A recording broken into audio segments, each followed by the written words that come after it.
And by the way, it's a strategy that, if allowed to work, would work. And in fact, has worked. California is supermajority Democrat. Yeah. And there's so much gerrymandering that occurs. It's crazy. So I'm sure you're paying attention to this Proposition 50 thing.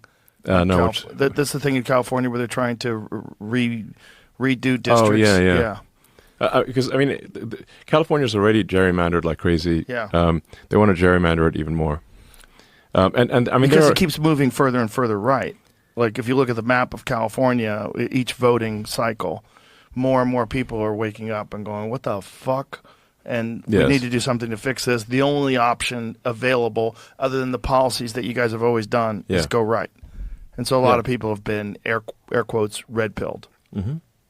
Yeah. And then here's another thing that is very important. Fact that is actually not disputed by either side, which is that when we do the census in the United States, the way the census works for apportionment of congressional seats and electoral college votes for the president is by number of persons in a state, not number of citizens. Right. It's number of people. So you could literally be a tourist, and you will count. Now, how do they do the census when they do that? Do they ask people? Do they knock on doors? Do they have them fill out forms? Like what? Yeah, I think they mail out the census forms and knock on doors. But the way the law reads right now, is that if you are a human with a pulse, then you count in the census for allocating congressional seats and presidential votes. Right. So, so electoral college, everything. So seats, everything. It doesn't matter whether you're here legally, illegally, and if you're a human with a pulse, you count for congressional apportionment.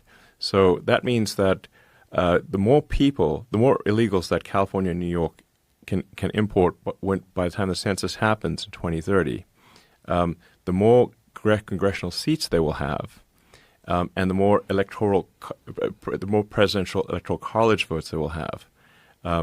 So they're trying to get as many illegals in as possible ahead of the census, and because all human beings, even tourists, count for the census, and then if you combine that with gerrymandering of districts in New York and California, as you point out with this proposition where they're trying to increase the amount of gerrymandering that occurs in California, the biggest state in the country. So if the census then would award more congressional seats to California because of a vast number of illegals, and New York and Illinois, so they'll get more congressional seats. They'll get more presidential electoral college votes, that would get them the House, a majority in the House, and they would get to decide who is president, literally based on illegals. These are not disputed facts by either party. I want to emphasize that that's in Ken. Yeah, this is not a conspiracy. These are not disputed facts by either party. It's not a. This is just the way the law works. It is a. I don't think the law should work that way. I think the apportionment should be proportionate to citizens.